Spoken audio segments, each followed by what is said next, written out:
কেমন আছেন ভাই? মেলা দিন পরেও শুধু ফেরতে পারছে আমার দুলু ভাই একটা নতুন একটা পথ দেখাচ্ছে। আমাদের তিস্তা নদী বাঁচাবার জন্য তিনি আজকে 5টা জেলাকে একত্রিত করে এই তিস্তা নদীর অববাহিকায় আমরা যারা বাস করি তাদেরকে তিনি আজকে জাগিয়ে তুলেছেন। এই তিস্তার পারের মানুষের যে বাঁচার যে তাগিদ, বাঁচার জন্য যে আহাজারি, তারই আওয়াজ আজকে বেরিয়ে আসছে। কিছুক্ষণ আগে আমার বক্কর ভাই, আমার আরেক ভাই এখানে যে বক্তব্য দিলেন, যে কথা শোনালেন, কি করুণ অবস্থা তাদের। আজকে একদিকে যখন তারা সব বাঁধ ছেড়ে দেয়, গেট খুলে দেয়, তখন সে পানির তরে আমাদের ঘর বাড়ি গ্রাম ধানের ক্ষেত সব ভেসে যায়, তাই না? আবার যখন বন্ধ করে দেয় তখন আমার সমস্ত এলাকা খরায় কান্না, সে কান্না আজকে সমগ্র বাংলাদেশে। বন্ধুগণ, আজ থেকে বহুদিন আগে থেকে এই তিস্তা পানির ন্যায্য হিস্যার জন্য আমরা কথা বলছি। পাকিস্তান আমলে পাকিস্তানিরা বলেছে, বাংলাদেশ সরকারে আমরা বলেছি। আওয়ামী লীগের সরকার আসলো, প্রথম দিকে সবাই ভাবলো যে ভারতের বন্ধু আওয়ামী লীগ, সুতরাং তিস্তার পানি বোধহয় এবার পাই যাবে, ঠিক না? নবডঙ্ক 15 বছরে বাংলাদেশ থেকে বেঁচে দিছে, তিস্তার 1 ফোঁটা পানি আনতে পারে নাই। শুধু তিস্তা নয় ভাই, 54টা নদী আছে যেগুলো ভারত থেকে আমাদের দেশে আসছে। সবগুলো নদীর উজানে তারা বাঁধ দিয়ে দিয়েছে, বাঁধ দিয়ে তুলে নিয়ে যায়, পানি তুলে নিয়ে যায়, বিদ্যুৎ উৎপাদন করে।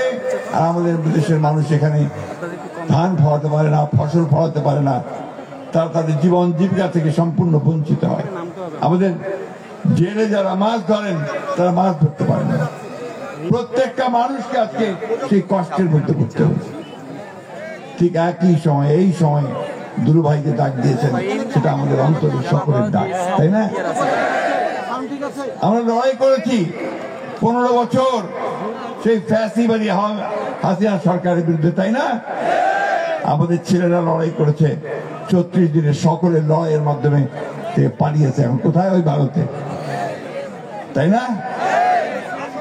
একদিকে পানি দেয় না, অন্যদিকে আবার আমাদের যে শত্রু তাকে দিল্লিতে খুব রাজার হালে বসায় রাখছে, আর ওইখান থেকে আবার সে বিভিন্ন রকম হুকুম জারি করে পালাইছে।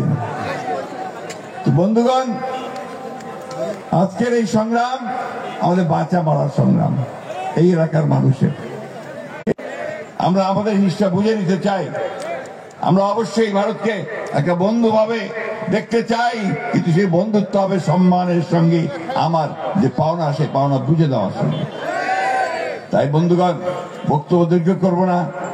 আমি আমাদের আসাদুল আব্দুল সাহেবকে আমার অন্তঃস্থল থেকে ধন্যবাদ এবং কৃতজ্ঞতা জানাচ্ছি যে আজকে তিনি যে আন্দোলনের সূচনা করলেন, সেই আন্দোলন সারা বাংলাদেশকে শুধু নয়, সারা বিশ্বকে নাড়িয়ে দিয়েছে। বন্ধুগণ, আজকে আপনাদের এখানে অনেক আন্তর্জাতিক নিউজ এজেন্সি আনবো, আমাদের অধিকারগুলো আদায় করে নেব। আজকে সেইভাবে আসুন, আমরা সবাই এক হই। আগামীকাল এখানে আমাদের দলের ভারপ্রাপ্ত চেয়ারম্যান তারেক রহমান সাহেব আপনাদের সামনে বক্তব্য রাখবেন। এটা আমাদের জন্য অনেক আনন্দের কথা। আজকে এই জনাব তারেক রহমান সাহেব আমাদেরকে নেতৃত্ব দিচ্ছেন। এই ফ্যাসিস্ট হাসিনা সরকারের বিরুদ্ধে তিনি আমাদেরকে নেতৃত্ব দিয়েছেন এবং সেই কারণে আমরা জয়যুক্ত হতে সক্ষম হয়েছি। আজকে তিনি গোটা বাংলাদেশের মানুষকে ঐক্যবদ্ধ করছেন যে একটা গণতান্ত্রিক ব্যবস্থার জন্য।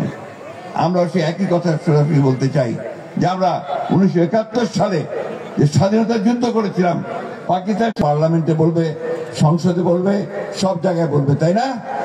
সেই ভোটটা আমরা চাই।